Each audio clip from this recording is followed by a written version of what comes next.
I've realized from the past and other friends' experiences that you shift the focus and it becomes more physical, testing the body, testing your kissing. So much fire, there's so much heat. And the relationship, there's heat. I'm telling you, there's a lot of heat. Guy, you'll be bent. And then let me say this, especially important. Ladies, you are not supposed to be sleeping together. You're not supposed to be having sex together because your relationship has not gotten to the point where, and for a lot of guys, by nature, that's the way we are. There should always be something that we are looking up to. We are hunters, like somebody said. So there should be something that drives the whole process of trying to find, trying to hunt.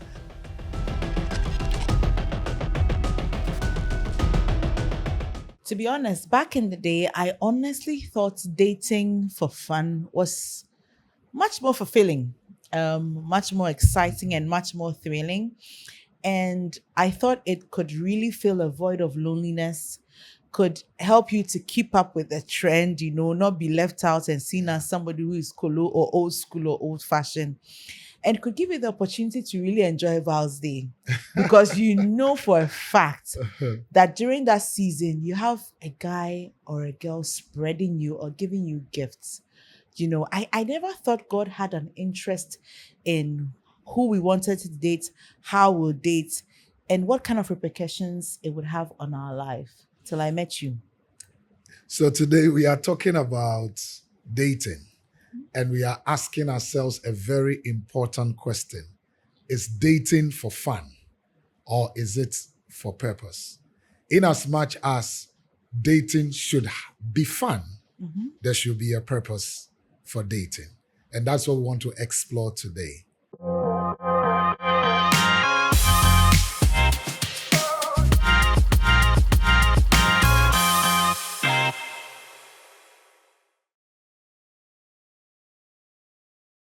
Welcome to Love That Lasts podcast, where biblical insights are blended with rich and meaningful conversations to help you build relationships that last.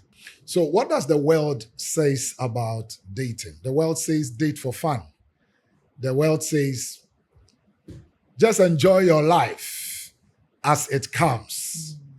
And so we don't pay attention to things that we do and the consequences that goes with it. The interesting thing about life is that, we were not designed by God to have casual connections with our hearts. In Proverbs chapter 4, verse 23, the Bible is clear, very instructive, that guard your heart, because from your heart flows the issues of life. And so a lot of people, I think, kind of prostitute with their hearts. And so by the time they want to really make a strong decision for marriage, they are confused. They don't even know what is good for them. Their hearts are entangled with so many different people, and it can become a very challenging situation. I can recount a story of a young lady I knew way back then. We had the opportunity to have a conversation. Why? Because she thought that she had gotten to the point where she was now old and she's not meeting the right guy. And so we started having conversations, and then I came to realize that when she was quite younger, she felt she had time. And so she felt that, I'm young, that 18, 19, fun, so let's just chill till we freeze. You know what I'm saying? And so she was just chilling and got involved with so many different people. Some of them she fell in love with them. Some of them were just a hit and run. But at the end of the day, even though she can attest that she's had a lot of fun, but she realized that she was more broken. She realized that she didn't have a very healthy heart. She couldn't trust people. There's so many other issues that, she was dealing with. And so guarding our hearts is very critical in relationships, because you can never know, like they say, when you will fall in love. So even though it is important that if you are in any form of relationship, you have fun. You make sure that, it is exciting. You don't take that steam of joy and excitement and happiness out of it.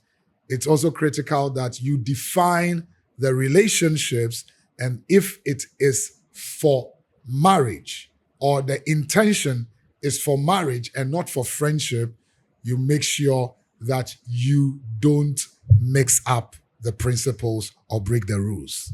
I don't know what, Lady Gertrude, you have to say in connection to that. I think, well, basically, we are so passionate about going out, dating, and making sure that we are all on the right path. By the way, I want to ask, why do people say we are going out? I honestly think that's The kind concept of we are slang, going out. because I think that's kind of slang kind of evolved out of the quality time you tend to spend together, Okay. maybe going to the movies, going Okay. for a walk. Okay. You step out together and you hang out together and have a lot of fun together. So most of the time, dating for fun seems to go with the going out, dating, going here and there, spending time together. So I think most of Ghanaians, most of the people in Ghana have gone with the terminology or slang that they are going out. Because you see them going out a lot. They are Okay. going out. You see them hanging Okay. out a lot. But I just want to ensure that our listeners know that this is not a platform for us to judge anyone. We are really passionate about ensuring that you have fun. You really enjoy the fun of getting to know your friends, getting to know the people you're interested in.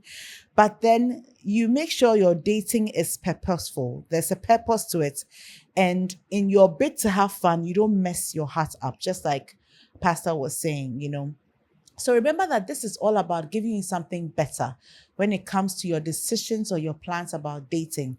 And this way you don't end up like that young lady with so many heartbreaks and so much trauma from relationships that may have just gone wrong when in your bid to have a dating experience and in your bid not to end up lonely.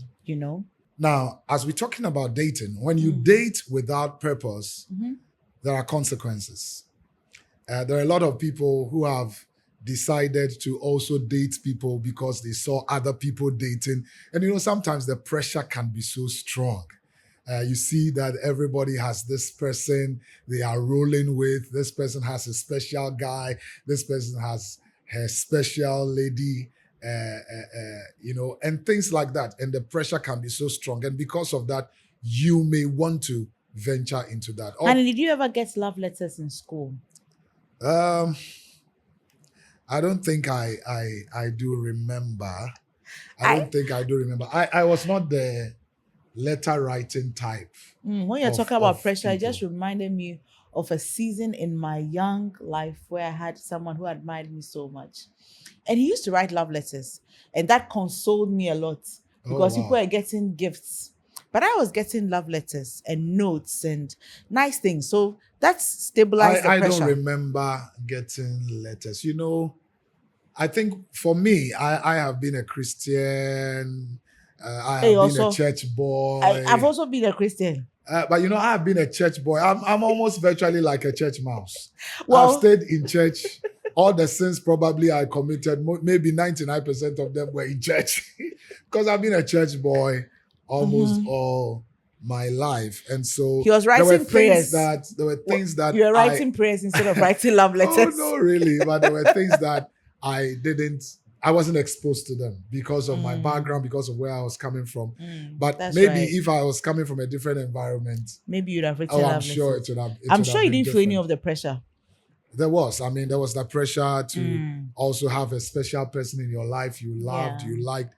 And of course, we've all had crushes. And that has not got to do with dating. We've all had crushes. And I don't want to talk about that because every time I say, I tell people that my first crush was when I was in primary school. You should hear about it. I think it was class 1 or class 2. They laugh at me because they wonder, small boy, what are you thinking, So I've had crushes. Yes. I've had crushes. I think I even had a crush on you before, we ever became friends and then eventually even decided we will get to know each other and even to marry, But I think that when dating is without purpose, you invest time, energy, resources that may not give you what you're looking for. There are a lot of people who are paying school fees. There are a lot of people who are paying bills. There are a lot of people clothes, who are taking care of people's daughters cooking, and people's sons. And because the dating has no clear direction and focus and purpose, it's going to end in heartbreaks. And when the heartbreaks come, because most of the times they have invaded each other's privacy, because most of the times they have invested a lot in the relationship, some people cannot take it. And some people cannot handle it. And the dangerous part is who we actually become because of bad relationships. Yes. And sometimes when the relationship is not really defined, you don't even know the right time to truncate it. I think that there are some relationships, you should know that they shouldn't fly.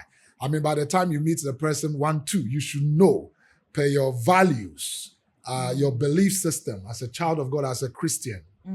You should clearly know that this is a no-go area for me. I think sometimes people stay too long in a relationship because they date without purpose.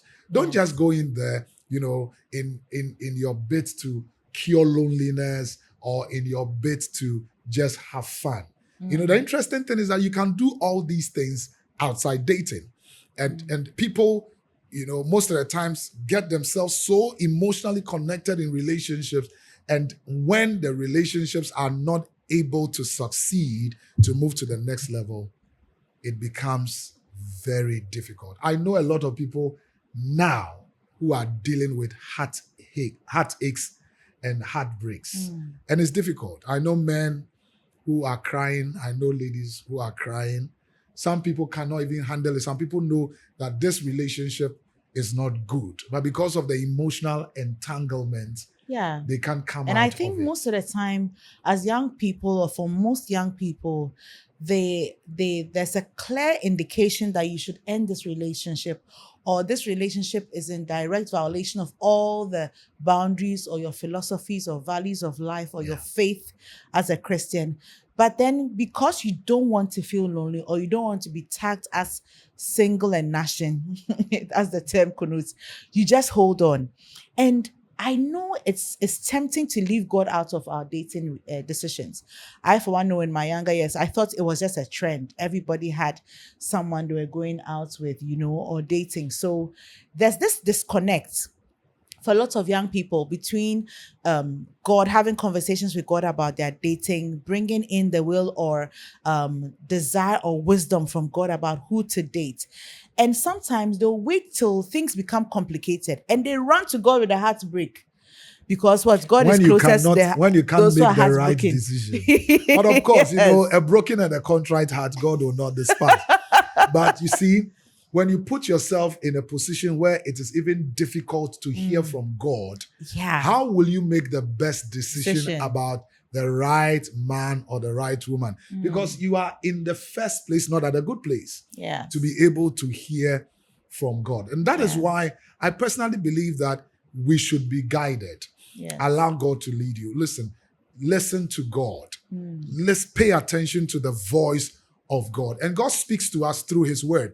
If you build a very good relationship with God, you spend time to pray, you spend time to meditate, listen, you will feel that strong impression about something. You'll be able to discern whether I should go here, whether I should even pick this call, whether I should get involved with this person or not. There are things that when we do, it compromises our ability to even discern and make the right decisions. And the devil knows that. So the devil knows how to push people to you who will make you compromise, who will help you to, get overly emotionally involved in a relationship when it is not time to do that. Because there is time for that. But when the time is not due and you do that, you mess up everything. Most of the times people talk about dating with purpose. And I think that dating with purpose actually does not mean that you are desperate to marry, because sometimes it looks like people are just scanning every man or woman they meet. They are scanning to find a husband or a wife in that individual. And it shouldn't be the case. It should be, yes, on the trajectory to get to know the people, to make the best decisions or the choices for your life, but it shouldn't just be the case of you just looking for a husband or a wife in everyone you meet. When we talk about dating with purpose, it also means that you have to be more intentional. And I think that a lot of times when people are intentional, they are able to ask the right questions. Yeah. They are able to seek the right advice. Yes. They are able to take time to pray about things more. And it helps them to really That's build right. very That's good right. relationships. And at the end of the day, help them to make the best of choices and decisions. That's right, because I realized that for a lot of young people, when they relax and just talk and get to know their friends better and hang out with them, they don't need to rush into dating. After getting to know your friend better and you feel that you are in a season where you're ready to take it a step further and date with purpose, you bring it to God and you ask God to direct you, you know. So for the young ladies listening, this is just to remind you, you don't seek a dating relationship to find wholeness or to carve or know who you are. You go into a relationship as a whole young lady. You understand? You know who you are. You're not seeking some sort of affirmation or validation as a young woman. You know that this is who I am. This is what I love. This is what I believe in. And you are going in to better the life of someone and also enjoy a love life with someone. And lady, you know, it's interesting, but there are some people who actually get to know people at a very younger age, and they are able to grow the relationship even to the point of marriage. I have seen so many people who actually did not really do what people deem as the traditional dating. But of course, they dated, but it was more or less like friendship, which evolved over time, you know, to become a relationship that led to marriage. In fact, I heard an interesting story of a man who said he never proposed to his wife. In fact, they were just friends, and then they got married. I felt that was a little strange. He said he never proposed to the lady. They were friends, cool. and I think they just knew each other. They understood each other. They were just in their relationship or friendship. Eventually started planning for their marriage. I was like, so you didn't even ask the lady, will you marry me? He said, oh no, we have been friends from childhood. We just knew each other. Our hearts connected and things like that. So when you look at the things we are sharing about dating, they are not exhaustive. Because primarily, if you're a believer and a child of God, at whatever stage you are in your life, if you allow God to guide you and you allow God to lead you and to help you to make the right choices and decisions, you will not make the mistakes that will bring a lot of heartaches and a lot of heartbreaks. So for the young men listening, remember, dating with purpose means that you are not pursuing emotionally any relationship that you are not ready to lead spiritually. And dating with purpose obviously means preparation. Lady, what do you think are some of the things that should be symptomatic to relationships that or dating that is based on purpose or premised on purpose? What are some of the things we see about people dating and we can say that these guys are dating with purpose and not just fun? Practically, I believe that some of the key things you have to look out for or establish to be sure that you're on the path of dating with purpose. And number one, you are comfortable in setting boundaries. Okay. There's a clear indication, clarity about boundaries that you set about the relationships. You invite God into the relationship. So you talk about what you expect, what God's guidelines are. You know, God encourages us not to involve ourselves in fornication and all that. So God's guidelines or principles are something that the two of you agree on. But lady, shouldn't we just be praying together, going to church together? Because sometimes, you know, for a lot of Christian singles, they find it boring. boring. Looks like it's boring, you know.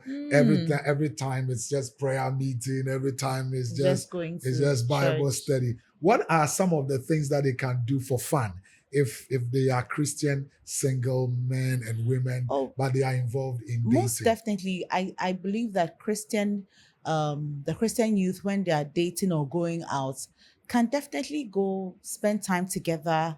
But then you see, the boundaries are what shouldn't be tampered with. You know, if you want to go out together, go on a movie date, eat at a restaurant, you can. But then you make sure that if there are boundaries concerning the time you get back home, are you going to places where you are alone and there's temptation for you to things to get physical, and then your boundaries concerning your self-chastity or self-preservation is violated, you don't compromise on those things. You can still have fun together, but then the boundaries are not put aside, you know. So there can be a clear balance. There can be a blend of fun, you know, in it. But I've also heard some people say that, so if you are dating, there are things you have to test to see if it is the right thing you are looking for, and they talk about testing different things, especially in the area of sex.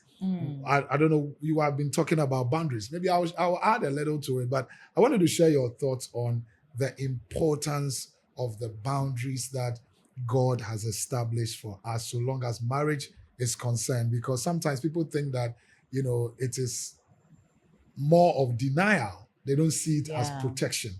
Yes. So what are your thoughts, lady?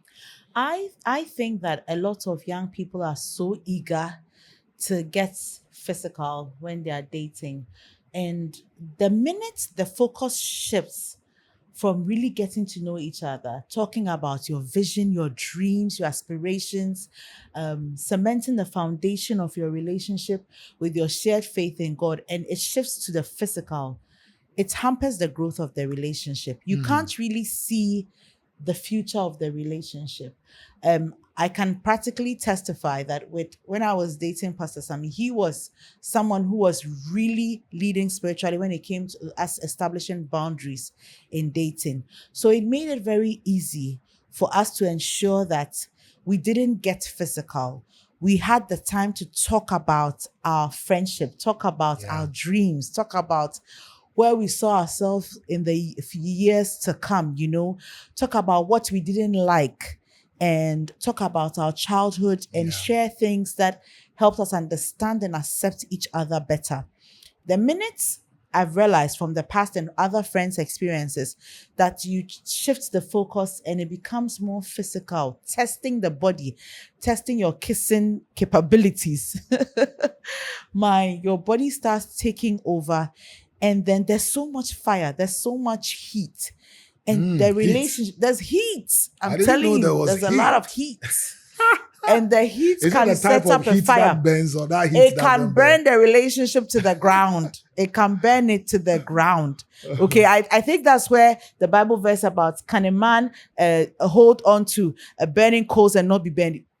Girl, guy, you be bent. And then let me say this, especially important. Ladies, please, you have to understand how men are wired. I think a lot of ladies do not understand how men are wired. Yeah. Whenever you are dating, and it's not even courtship, you are dating, you are not supposed to be sleeping together. You're not supposed to be having sex together because your relationship has not gotten to the point where you can elicit commitment, a certain level of commitment from that individual. Yes. Yeah. And for a lot of guys, by nature, that's the way we are.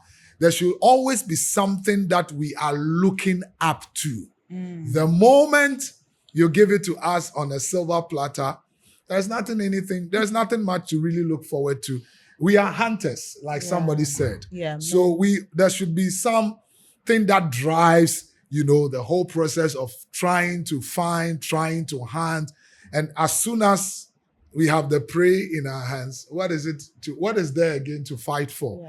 And a lot of ladies do not understand this on the part of guys. Yeah. And they just allow themselves to be used by anybody in the name of going out and dating. And you have to be careful, about that as well. I think for some of the young women, there's a temptation to prove their love for the guy. They say they are going out. That's what they do. They tell me that prove to me your love. Yeah, prove your love. Prove your love. But then it's a bait. If you want to prove, if a gentleman is asking you to prove your love by compromising on a boundary you've set that you're not going to have sex before marriage, then you should be questioning whether he's in the position to lead you spiritually. And if he's also in the position to prove his love, to honor you and respect and value the woman you are, and to be able to wait till you've brought this marriage or union before God, confirmed his commitment to you before you test whatever it is you have to test, or enjoy that sexual intimacy that God has in there's store an for interesting us. thing I realized for a lot of times. I think that this whole testing concept thing is as a result of maybe the part of the world we are coming from. Yeah, Because if you really go to a place to buy something which is new, brand new stuff, you won't think of testing because you are used to secondhand stuff. So you think everything you have to test.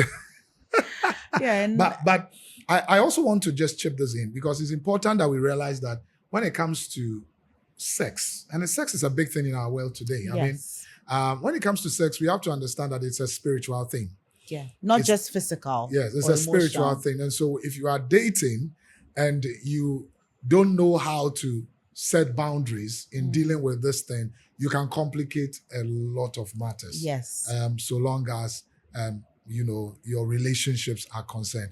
And you don't want to sow the wrong seeds. Yeah. If the foundations are destroyed, the Bible says, what can the righteous do? If the foundations are destroyed, there is absolutely nothing you can do. Your prayer, there is nothing that you can do. You just have to live with it. And so spend time to pray. Seek the face of God. Make sure Lady G has spoken about boundaries. Make sure that you have boundaries and also have fun the right way. So after experiencing a season where I was kind of going with the drift that dating for fun was more enticing or alluring, I realized that I was on the wrong path, and I just surrendered my dating decisions to God. And God being so good, I met Pastor Sammy, who is now my husband of 15 years. And I think one of the exciting things that I saw about you was the fact that you had made a commitment that for a certain period of time, you are not going to date anybody. You are just going to date God. Exactly. And so you are going to spend time, build your relationship with God, build a solid foundation. Because it's true, you attract your kind. Exactly. And so that was very exciting. And when we started dating, actually, I will not even call our case dating. I think it was straight into courtship because we moved from friendship to courtship, and then we got married. But for the purpose of, those who are more familiar with the concept of dating, I would define it as friendship then. Yes. And not really dating. But that helped us a lot because we were friends at core. Even before we had intentions to marry, there were no pretenses. Exactly. There was no with facade. Pastor Sammy, it We were was just so real. easy. It was so easy to be myself. On the other hand, with past or seasons where I had dated for fun, there was this pressure to kind of keep up an appearance or pretend and not really be yourself. And there was opportunity to invite God into that relationship and depend on God's guidelines to set boundaries for that relationship.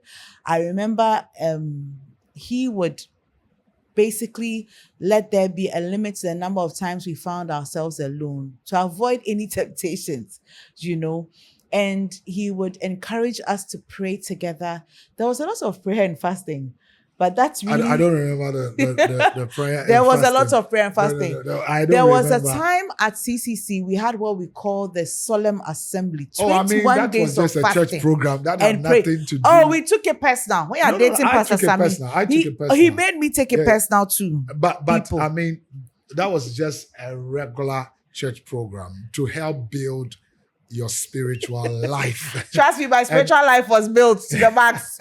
but I think that, because we approached dating from the angle of allowing God to lead, allowing God to guide us, it helped we us. did not waste time. Yes. And we also built the right foundation for the marriage. Exactly. I think our Yes. marriage is what it is today because of the foundation that, earlier on was built when we began, not because we are really special. And so foundations are very key and they are very important. And of course, we didn't also waste a lot of time. Yeah. I mean, we were more direct and more focused, and we're looking at the results that we wanted. One thing that helped us is the introduction of godly mentors and counselors and accountability partners or friends that helped us along our friendship and our key. transition. Yes, we had a number of godly mentors who we could talk to, who encouraged us to keep our relationship pure, to keep honoring God, and to really enjoy our times together. And I remember being counseled to really find out what my boyfriend at that time, who's Pastor Sammy, what his dreams or aspirations were, and to see whether I was going to bring value into his life. What I dreamed and aspired to be would kind of complement what he was doing. So it gave us this sense of peace, and this sense of unity, that we're on the right path together. And I think I must admit, I never had any doubt when I made a commitment that this is the person I wanted to marry. I never had any doubt. And I think it's also important that we establish that, yes, you may meet a lot of good people, but not every good person is good for you. It's a lesson that I learned, in the stages of getting ready to marry, that not every good person is good for you. I think that I have had a relationship in time past, but I knew that relationship was not going to go anywhere. When I had to end that relationship, or we both had to agree to end that relationship, we did. And we didn't have any problem because I had not invaded the person's privacy. Neither had she also invaded my privacy. So I didn't owe her anything except love. So it's important that we track that way, and that will help us and save us from wasting time, from wasting opportunities, and also particularly heartaches and heartbreaks. So if you're listening to us and realizing, I'm in something that has no direction, we need you to hear this and remember, this is not condemnation. It's just a loving invitation to help you realign. You can pause, you can pray, you can have honest conversations, you can choose wisely and differently. But remember that God is a redeemer of relationships that seem to be lost. He desires to give us his best. So dating is not really about just passing time. It's not just hanging in there for time to elapse, but it is about discerning purpose every single step on the way. And God is able to help you to do that. So remember that dating with purpose helps you to protect your heart, position you for God's best, and realign you for your purpose to be achieved as you seek out the one you love and desire to build a relationship that lasts. We would love to share a prayer with you. And this is the prayer: that God will bring you clarity where you have ambiguity. Amen. That God will bring you to the place of courage and faith to take the decision that you have to take at this moment. And that God will strengthen you to be able to navigate in the days ahead. That's right. You will have a beautiful marital relationship with the help of God. If you believe that this episode has really been a great blessing to you, we want to invite you to support us in this journey. Share the link with your friends, with young people you know are in the process of dating or at the stage where they are contemplating about dating.